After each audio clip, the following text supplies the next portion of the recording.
Olá, economáticos! Hoje vamos falar da polêmica envolvendo a nova nota de R$ 200.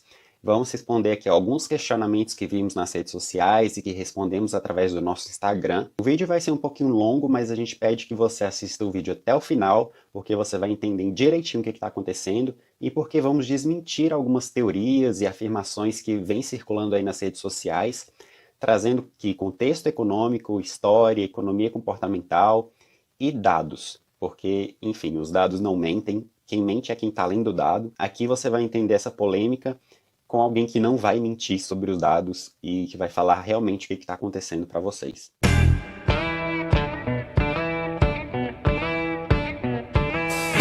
Bem, eu acho que a primeira coisa que vocês têm que saber é por que essa nota foi lançada agora.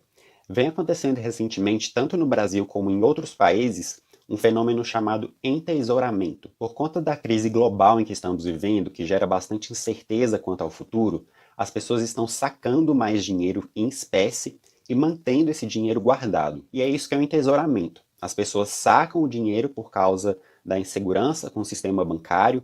Por mais que seja improvável que a gente veja bancos quebrando, como a gente viu na crise de 2008, por exemplo, existe esse medo por parte da população e elas acabam guardando esse dinheiro por conta da incerteza com o futuro. Essas pessoas, sem saber se vão ter renda suficiente nos próximos meses, evitam ao máximo gastar esse dinheiro que estão sacando. Por isso, esse dinheiro não retorna ao sistema financeiro de forma tão rápida quanto costuma ser em tempos normais. E esse é um fenômeno que costuma acontecer em momentos de grandes crises como o que a gente está vivendo agora. Aqui no Brasil, em particular, como boa parte da população brasileira ainda é desbancarizada, mesmo que essas pessoas tenham que criar poupanças digitais para terem acesso ao auxílio emergencial e ao saque do FGTS, elas preferem ter o dinheiro físico. E é por isso que o Banco Central resolveu lançar essa nova nota agora, simplesmente por conta de uma demanda crescente por papel moeda por parte da população. Se vocês observarem esse gráfico, o pico projetado de dinheiro em circulação para 2020 era de 301 bilhões no final de dezembro,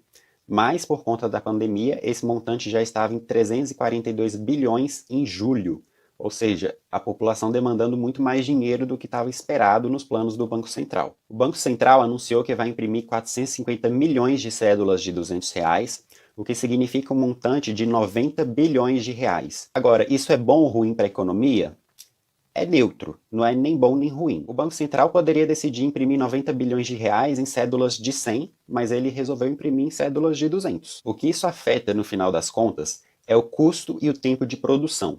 Afinal de contas, é mais barato e rápido imprimir 450 milhões de notas de 200 do que 900 milhões de notas de 100. O objetivo é que o governo consiga distribuir o auxílio emergencial e o FGTS de maneira mais rápida para a população. É natural que ao longo do tempo a gente veja o lançamento de notas com valores mais altos, mas essa nota de R$ 200 poderia ter sido lançada agora, como poderia ter sido lançada daqui a 50 anos, por exemplo. O lançamento agora é puramente por uma questão operacional, logística e de demanda, e não por conta de uma desvalorização absurda da moeda, como o pessoal vem comentando no Twitter. Só existe a necessidade de lançar uma nota nova por conta de desvalorização ou de inflação quando o valor dos bens básicos que a gente demanda precisam de notas mais altas para serem comprados. Hoje, você precisa de uma nota de R$ 100 para comprar um saco de feijão, por exemplo?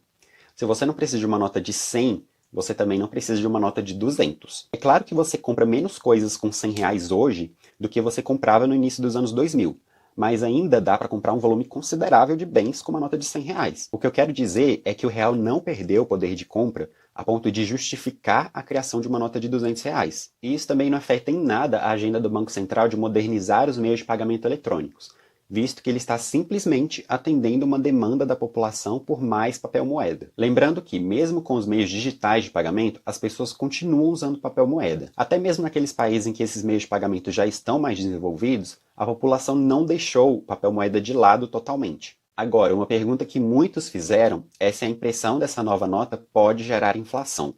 Para isso, vocês precisam entender dois conceitos importantes: o de base monetária e a diferença entre imprimir moeda e emitir moeda. Base monetária, no seu nível mais básico, é o total de moeda em circulação mais os depósitos à vista. Ou seja, é aquele dinheiro que você mantém em conta corrente. E ao contrário do que muitas pessoas pensam, o Banco Central não tem um cofre gigantesco em que ele guarda todo o dinheiro que não está em circulação. Hoje em dia, a maior parte desse dinheiro dos depósitos à vista existe apenas nos meios digitais e não costuma sair dali. Por isso que em momentos como esse, que a população demanda por mais papel moeda, é preciso imprimir mais dinheiro. E aí já entramos no segundo conceito. Emissão de moeda é quando o Banco Central decide aumentar a base monetária. E não necessariamente significa que ele vai imprimir moeda, porque ele pode decidir aumentá-la apenas de forma digital, digamos assim. Eu vou deixar aqui nos cards do nosso vídeo falando quais são as formas que o Banco Central tem de emitir moeda. O que está acontecendo agora é somente uma impressão de moeda, pois existe uma demanda crescente por dinheiro físico. Então o dinheiro que antes era digital, que estava lá em depósitos à vista, agora vai passar a ser físico em papel moeda em circulação. É simplesmente uma mudança de conta.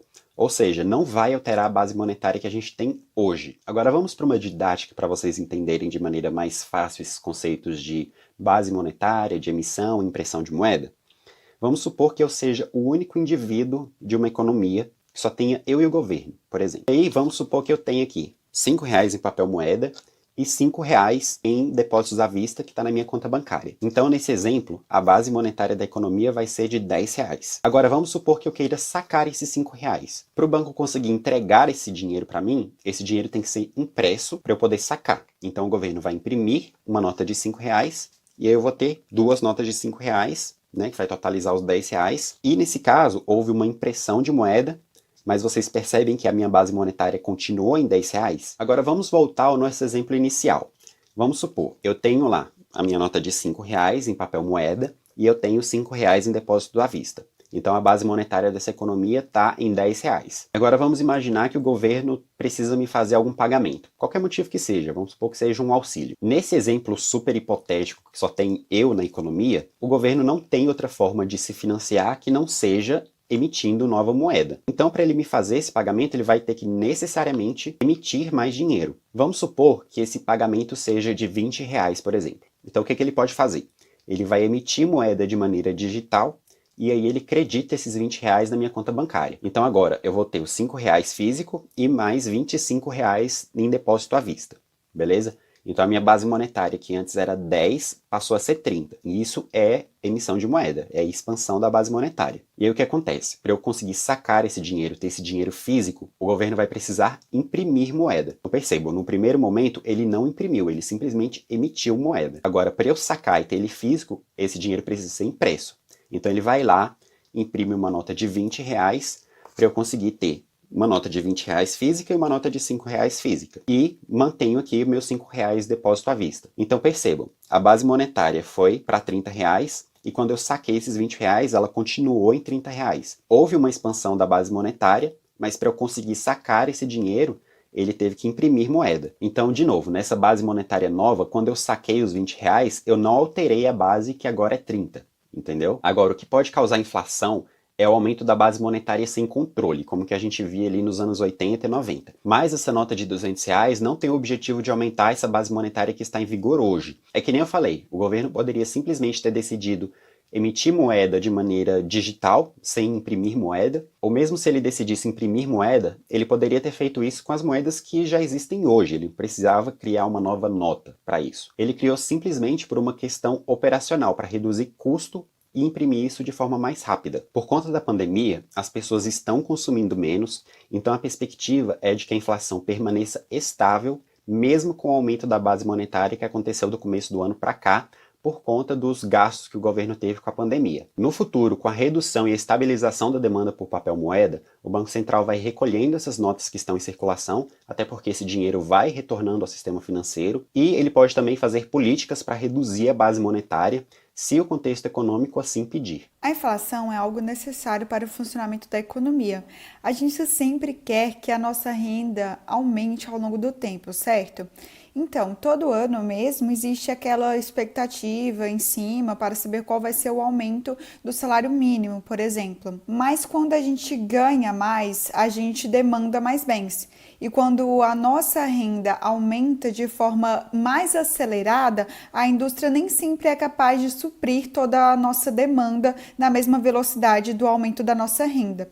Por isso, há um aumento dos preços para compensar essa desigualdade. E ao longo do tempo, é natural que países que crescem de forma acelerada tenham mais inflação do que países que crescem de uma forma mais lentamente.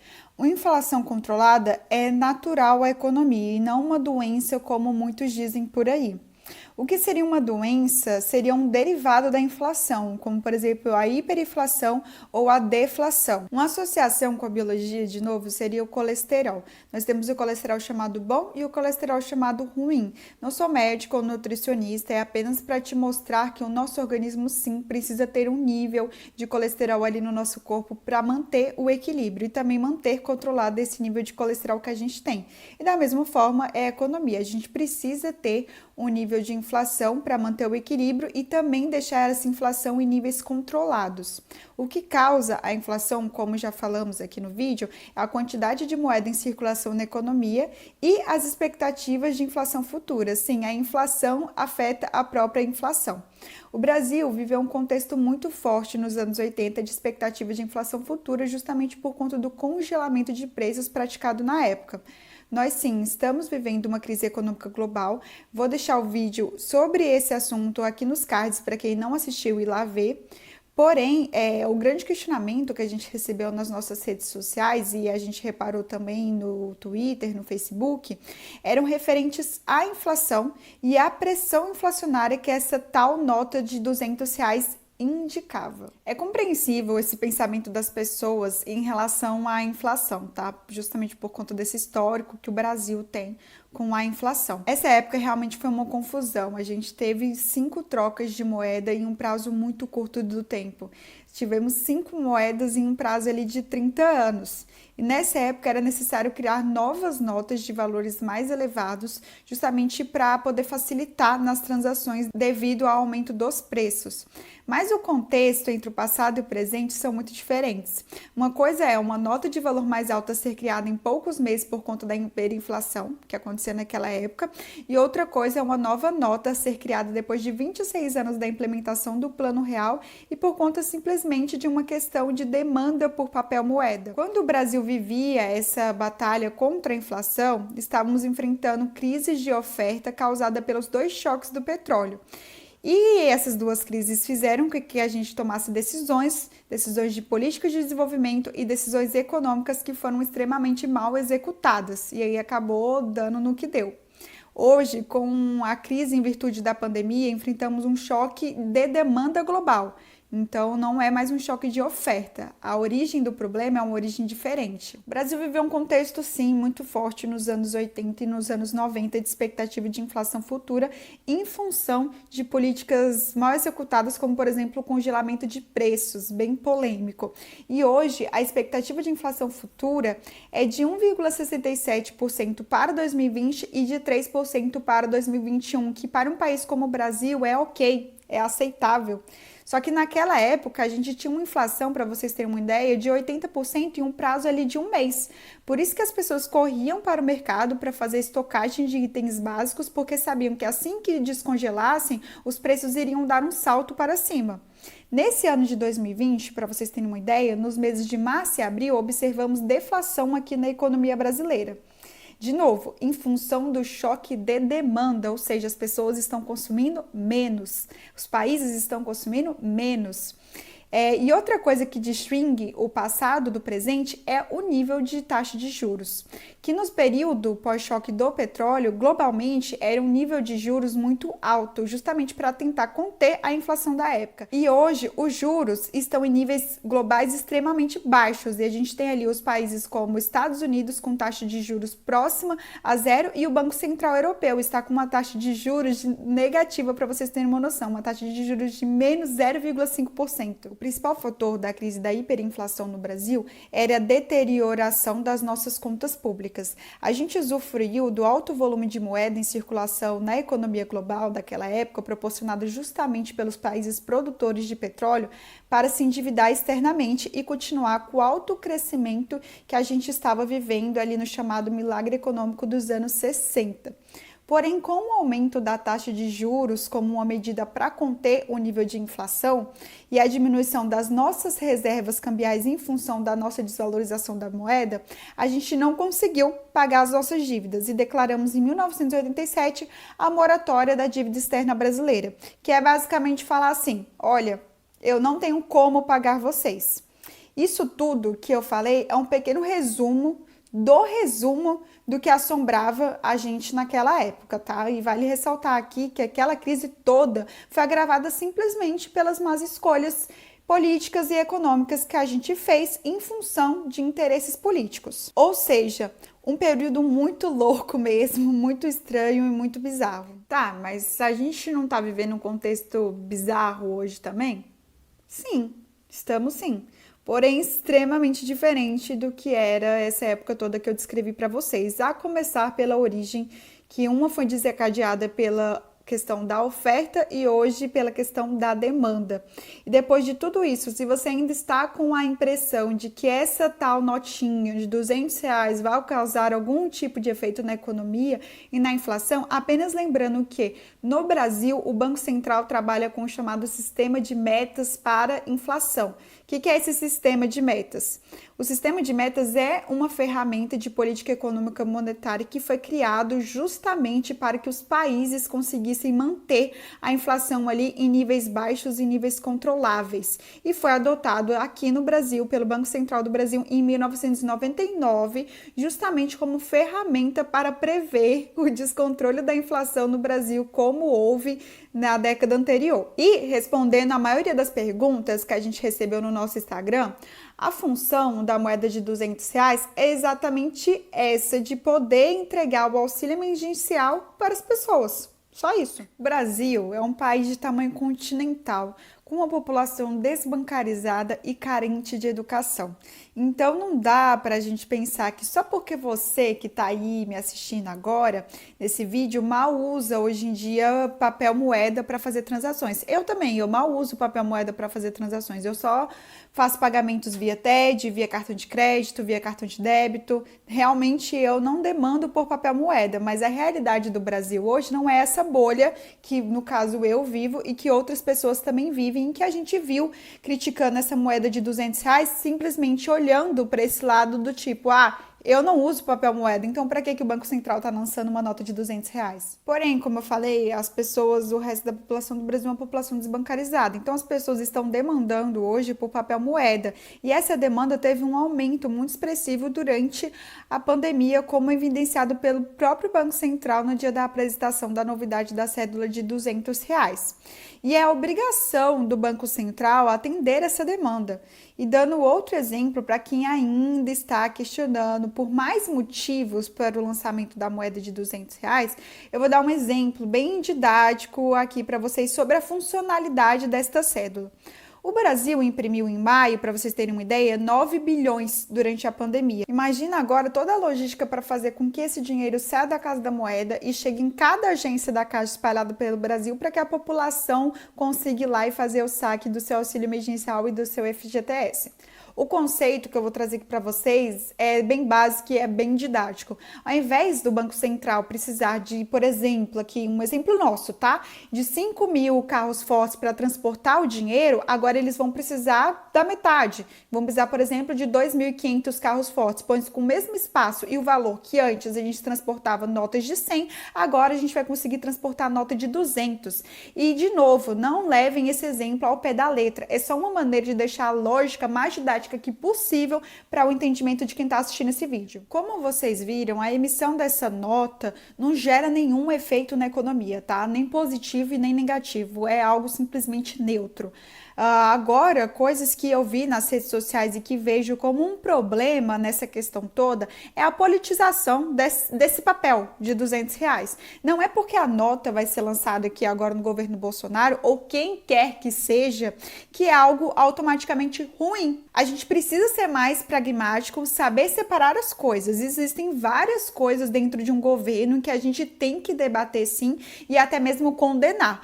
Politizar algo tão banal como uma nota de R$ 200 tira o foco das coisas que realmente importam e precisam ser discutidas, como, por exemplo, a reforma tributária e a possível criação de um imposto sobre as transações financeiras aos moldes do CPMF. Isso sim tem um impacto real na economia e nas nossas vidas. Inclusive, se você quiser um vídeo aqui falando sobre a reforma tributária e pedindo que a gente comente o texto da reforma tributária, comenta aqui embaixo pra gente, por favor, coloca aqui hashtag reforma tributária. Outra coisa que a gente acabou rondando nas redes sociais é essa questão da nota de R$ 200 por si só ser um pretexto para aumentar a corrupção e a fraude. E não é, tá, gente? As pessoas que têm a intenção de cometer esse tipo de crime vai fazer independente de ter nota de R$ 200 ou não em circulação na economia, seja com nota de 50, de 100 e de 200. Além de que o sistema financeiro tem sim meio de identificar esse tipo de fraude, e o que vale para essas pessoas que têm a intenção de fazer isso não é a quantidade de notas, e sim o valor final transacionado. Então, uma moeda de R$ 200, ela não tem função nenhuma em facilitar o crime de lavagem de dinheiro ou até mesmo de falsificação de dinheiro. A função dela é simplesmente para que o trabalhador e a pessoa que esteja precisando do pagamento do auxílio emergencial receba esse auxílio tranquilamente, com mais facilidade, e que receba ali de forma rápida e não receba com um atraso como estava acontecendo no início da pandemia, justamente porque precisa de tempo, gente, para imprimir dinheiro, precisa de tempo e de logística para fazer com que o dinheiro chegue nas agências da Caixa para as pessoas poderem sacar. Então essa nota de R$ 200 foi um meio que o Banco Central achou de simplesmente fazer com que esse dinheiro chegue a quem realmente importa, que são as pessoas que estão precisando dele nesse momento, de uma forma mais fácil, tanto para o governo quanto para a população. É isso, gente, por hoje é só. Curta aqui esse vídeo, comente o que você achou e compartilhe esse vídeo com aquele seu tio, aquele seu pai, seu amigo, seu familiar que está acreditando em todas as teorias da conspiração em volta dessa moeda de R$ 200 que simplesmente não representa nada. É uma questão logística e uma questão relacionada à demanda das pessoas por papel moeda. Simplesmente isso. Se você não quer nota de R$ 200, se você não vê funcionalidade de uma nota de R$ 200 na sua vida hoje, é muito simples. Continue com seus meios de pagamentos digitais do jeito que você já está fazendo, com suas TEDs, com o seu cartão de crédito, com o seu PicPay ou com qualquer coisa que você use, tá bom? Comenta aqui embaixo de novo e até a próxima.